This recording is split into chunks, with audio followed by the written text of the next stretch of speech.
ډرایور سره خبرې کولې ته ویګنه ډرایورو هغه زه یو پټرول پمپ سره کوزه کم النور پټرول پمپ یې نوم نو بس وی دا ستا سټاپ دی وی دا سړي ماته دا نواب شاه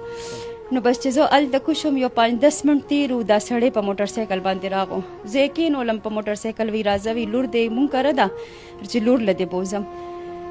بس چې زه کور ته لاړم نو هلته نه زما لور وه نه هلته بل څوک هم نه و بس ما ته وی ته کښېنه دلته او وی زه مونږ راځو ستا لور راولم زه کوم ځای ته چې بودې هلته آبادۍ زیات و که نه شړه ایریا وه هغه هم ډېره شړه نه وه کورونه و خو لکه لرې کورونه و کچه کورونه جي نو بس بیا چې دی داسې ټایم تېرېدو ورځ هم پوره تېره شوه مازدیګر ماښام ټایم و دا 2 کسان راغلو جی 2 کسان راغلو ما ورته وی زما لور خو تاسو را نه وسته غونډه ورځ خو تاسو دلته تېره کړه ما نه موبایل هم واغوستو او بس زه یم هلته ګیره کړم 8 ورځې ما هلته تېرې کړې هماغه ځای کې 8 ورځې درباندې تېرې کړې هماغه ځای کې 8 ورځې په ما باندې تېرې کړې ډېر تشدد ظلم یې را باندې وکړو ډېر زیاتي یې را سره وکړه بس کله به یو سړی راتلو کله به بل سړی راتلو 8 شپې ما هلته وکړې جنسي زیاتې به هم کول بیا هغې نه پس په 8 ورځ ده ماته وی راځه ستا لور چې چېرته ده هلته بوځم بس وای ما وی چې څه نو بس زه ما سره چې څه کېږي هغه خو وشي لور له خو مې بوځي مور د لور دپاره قرباني ورکړه بس زه که چېرته لاړم هلته ما خپله لور ولیده نو زړه مې لږ په تسلی باندې شو چې زما لور خو دلته ده که نه بیا زما د لور زبردستي زما وړه لور ده د 10 کالو نکاح یې وله وکړه مونږ له ویډیو هم جوړه 10 کالو ستاسو ماشومې لور سره نکاح وکړه په پیسو یې خرڅه کړه په 8 لکه روپۍ خرڅه کړې وه چا چې دلته نه بوتلې وه هغه هلته ډاکوانو له په 8 لکه روپۍ زما لور خرڅه کړې وه بیا هغې زما لور سره نکاح وکړه 10 کالو لور سره ستاسو هغې نکاح وکړه په پیسو باندې بیا رالې څنګه دلته نه بس هغه ما 4 شپې وکړې هغې بیا ویې چې اوس نورې 15 لک روپۍ وروړه نو بیا به مونږ ستا لور 10 زره پرېږدو بس زه بیا راغم 15 لک روپو له بس کله لکه طالبانیانو یو پولیس سټیشن ته ځه کله بل ته ځه کله بل ته ځه فریاد دې څوک نه اوري څوک هم نه اوري زما اوس دې ته کل کې چې 15 لک روپۍ به را پیدا کړي او بیا به دې لور پسې ځي نو نشته بھائی زما خاوند ډېر غریب دی او بیا هم سوداګو نشته چې هغه به راکوي زما لور دوستانو تاسو دا ویډیو کته په دې ویډیو کې دا زنانه جاړي او یقیني طور پر دا چې کوم ویډیو دا د دې زنانه په حواله سره په سوشل میډیا باندې کسان لیا دی आवाज اوچتي لیکن په دې ویډیو کې زه چې کوم پیغام تاسو ته درکول غواړم د دې علاوه چې کوم ریاست ته حکومت ته غي ورکول غواړم په دې دواړو باندې باز خبره کول غواړم اول خدا خبره دا چې د دې زنانه د لور چې یو 12 کاله د دې عمر ځوانه جنې دا پیغله ده چې د دې په حواله سره دا زنانه په خپل په شروع کې چې دا مدرسې ته ځي یا سکول وغیرہ ته ځي پړایله د دې علاوه دا جنې بهر ته نه وځي نو سوال دا جوړیږي چې د کچې چې کوم ډاکوان دي پسند کې دي دا هغه ځای د څنګه ورسېدو او رابطې څنګه وکړه او څنګه دا جنې چته کړه نو دا یو غټ سوالي نشان دی پکاردار چې موږ چې خپل غلطیاں دي هغه تسلیم کو زګه چې دا س جنات نو چې دا جن رالو ډایرکټ موږ په هوا کې دا جنې چوتا کړه لاړه بلکې موږ خپل چې کوم صفونه دی باغی کې کته پکار دي چې زموږ په دې صفونه کې دنه داسې غداران یا داسې خلق نشته سمنګلران چې هغه دغه شانتي جنکی یا دغه شانتي زموږ چې کوم راروان نسل دی د هغه چې کوم دی خرید او فروخت کې نو اول خدای پکار دی چې موږ خپل صفونه دي باغی باندې خیال وساتو باغی باندې نظر وساتو خپل ځان اول سمو ډیر شي داسې واقعیات زمونږ مخې ته راغلي چې په سوشل میډیا باندې اکثر داسې تصویران ورکړي چې یو غټ گاډي تصویر به ورکړي غټ مهنګه ترين او پاغي باندې به کم ریټ لیکلي نو په دغه ذریعہ باندې یعنی خلکو لالچ ورکړي دغه لالچ شکار شي دغه زیات لالچ شي خاص کر کی پښتانه زی په دغه لالچ کې راشي نو بیا ته کې لالچ بیا ته په کروڑو روپۍ اخلي نو زمونږ خپل هم غلطیاں دي بهرحال په دې حواله سره چې کوم دي زمونږ چې خپل غلطیاں دي په دې حواله سره پکاردار چې موږ غور فکر وکړو د دغه غلطیانو چې دې موږ روکتام په خپل وکړو او خپل په بچو باندې موږ په خپل نظر وساتو نو بهرحال دا چې الته کې تلا نو د دې بس وجوهات او په دې کې بدن چې دې خپل کسان هم شامل او خپل د علاقې خلک هم شامل کېدي شي دا څنګه چې د سن سندرا غډاره کې دغه چت کړه او اوله خبره خو دغه ده دویمه خبره دغه دا کچري بل فرض دغه واقع وشو او دغه دې ته د جنې لاړه په ست طریقه هم لاړه نو بل طرف ته موږ ریاست ته ګوري چې په دې ریاست کې دنه خلکو ځانه خپل ریاست جوړې کړلې یقیني طور پر بدقسمتي دغه دا چې په خیبر پختونخوا کې یا د دین علاوه په افغانستان کې دنه زمونږ چې کوم ریاستي چې کوم طاقتور طبقې دي هغه زی التګي چې کوم دهشتګردي یا تخریبکارو ته دوی التګي هغه نشانه کوي چې به دوی دهشتګردي کوي په بل ملک دن نزي التګي هغه نشانه کوي. نو سوال دا جوړیږي چې زمونږ په دې ملک دنه په ریاست کې دنه خلکو ریاستي جوړی کړل التګي چې کوم د خلک اغوا کوي په هغه باندې تشدد کوي هغه سره چې کوم دغه جنسي استحصال کوي څنګه دې زنانه سره وکړو پیسې دې مواغستي 15 لک روپۍ او داغې نه علاوه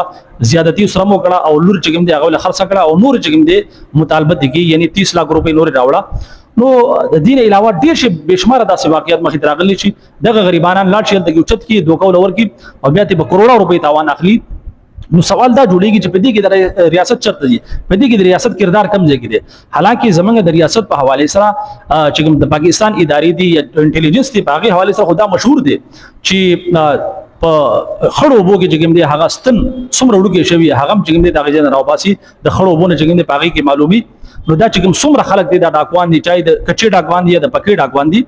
دا ټول د یو کس چې کوم رپورټ ته هغه زمونږ د انټيليجنس ادارو سره وي لیکن د هغې نه باوجود د دوی خلاف کاروي ولې نه کیږي. کچري تاسو د دې ځنه افغانستان ته د شهر ته کې چې کوم د خپل ټارګټ چې کوم د حاصلول شي نو په دې ریاست کې دنه داسي زینو جوړ شوی دي الګ دنه ریاست جوړ شوی دي چې هغه د ریاست ریټ چیلنج کی نو آیا د دې خلاف کاروي ولې نه کیږي دا یو سوال جوړیږي. بهرحال دا حکومت ریاستي ادارو د ځمېداري جوړیږي چې هغه د دې عوام نه زمونږ اساسو نه چې کوم دي په ارباو په کرباو روپۍ چې کوم دي ټیکس اخلي د منګای توفان به موږ تاسو مسلط کړل او د دې لپاره چې موږ اساسو د عزت مال جان عزت او د ابرو چې کوم دي دغه تحفظ وکړو لیکن د هغې نه باوجود موږ څه قسم چې کوم دي تحفظ نه ملاويږي او صرف چې کوم دغه ټیکس اخلي دا صرف خپل د عیاشانو لپاره استعمالي. نو یقیني طور پر بهیثیت یو شهري موږ ټول په کار دي چې په دې حواله سره موږ आवाज اوچت کو چې بای زمونږ چې کوم دي په باري مقدار باندې ټیکس وصولوږي حاصلېږي لیکن په دغه مقابله کې موږ ته چې کوم دي سم ملاويږي موږ چې کوم دي مال جان عزت څه چې کوم دي محفوظ نه دي یو د ځنګل قانون دی بلکې په ځنګل کې هم دا قانون وي دلته کې څه قسم لا قانون نشته بلکې د غریب لپاره چې کوم دي قانون دی او دغه شان چې کوم خلک دي چې کوم ډاکوان دي د هغه سره دغه سیاسي اداکاران چې کوم سیاسي حکومت چې کوم نمائندگان دي دغه سره شامل وي په دې سم کې د زرداری حکومت د 15-20 کالونه تر اوسه پورې چې کوم دي نه د دې ډاکوانو خلاف چې کوم د پکې ډاکوان دي د دوی چې کوم کرپشن دي د دوی چې کوم لوټمار په دغه باندې چې کوم دي زمونږ چې کوم ریاستي مقتدر قوتونه دي هغه په دغه حواله سره نه کردار ادا کوي روک تام نه کوي او دغه نه علاوه چې کوم دو پکچو کې چې کوم ډاکوان کې نولي او په دې کې باقاعده دوی ته حصہ ملاويږي. نو یقیني طور پر په دې حواله سره کې چې ریاست کردار نه ادا کوي نو بیا پکاردار چې اقرار دي چې به موږ نشو کولای نو بیا د ټیکسونه نخلي او بلکې د حکومت بیا پری دي صرف د عیاشي لپاره تاسو په حکومت باندې په حکومت کې نه ناسي د دین علاوه چې ریاستي ادارې دي چې هغه لکه دومره زیات سہولت دی غوته چې داغو بجلی فری داغو ګیس فری داغو چې کوم دي د ماشومان تعلیم فری داغو چې کوم دي یعنی زه تاسو څه وایم چې 30,000 روپۍ یو کس کماوي یو غریب داغه چې کوم دي په هغه باندې د هر څه ټیکس ته د بجلی ټیکس په دي داغه نه علاوه د پټرول ټیکس په دي یعنی د یو ټافي اخلي د هغه ټیکس په هغه باندې شته لیکن دغه چې کوم واغداران مخې تناستي په هغه باندې څه ټیکس هم نشته بلکې الټه دغه عوام چې کوم دي سرمن وباسي او وینه چې کوم دي نه ټوړېلي یادي لیکن د هغه نه باوجود دغه عوام نه تحفظ ورکي بلکې دغه خلک چې کوم ډاکوان دي یا دغه شان چې کوم تخریب کار خلک ته قاتل او ډاکوان دي دغه باقاعده سرپرستی کوي دا یقیني طور پر دا یو داسي قانون دی یا داسي معاملات دي چې یقیني طور پر دا بهیثیتي عوام یا پښتون منګه دا بالکل نشو برداشت کولای بلکې د دې منګه د ریاست نه پرزور مطالبه کوو چې سوال کول او اختیار مال عین او قانون نه کړل ځکه چې تاسو زمونږه تنخواهدار یې تاسو زمونږه ملازمین یې لیکن د هغې نه باوجود چې کوم تاسو کوم کردار دی هغه تاسو نه ادا کوي نو سوال لرم چې خپل دی مزدور نه خپل دی ملازم نه زه تاسو کوم چې باید تاسو زمونږه ټیکس اخلي زمونږه تنخواه اخلي نو تاسو موږ له دغه تنخواه په مقابله کې سره کړلې زمونږه څه خدمت مو کړلې د دین علاوه په دې وخت کې خیبر پختونخوا کې زمونږه د پښتون حکومت ته د پی ټی آی والو حکومت ته د سہیل افریدي صاحب حکومت ته په دې حواله سره زه دا غنم سوال کوم چې تاسو په دې مرز باندې زی د اډیاله جیل مخې ته ولاړ مظاهره کوي نو په دې حواله سره دا هم د خیبر پختونخوا یو پیغله یو معصومه جنې ده چې دا غوسره دا ظلم روان دي نو په دې حواله سره تاسو له دا پکار ده چې تاسو خپل جګم سیاسي اثر رسوخ ته او د دین علاوه ظاهر خبره ده چې کوم کسان په حکومت کې شامل وي نو د هغه سره بیا پاور وي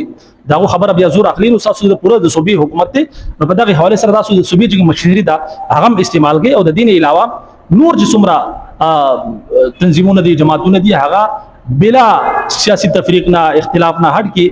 د انسانيت مقدمه ده په دې حواله سره ټول لپاره ده چې نه صرف کردار ادا کی بلکې دا دهشتګرد دا تخریبکار دا ډاکوان چې په کچي په دې علاقو کې ناستي لګیا دي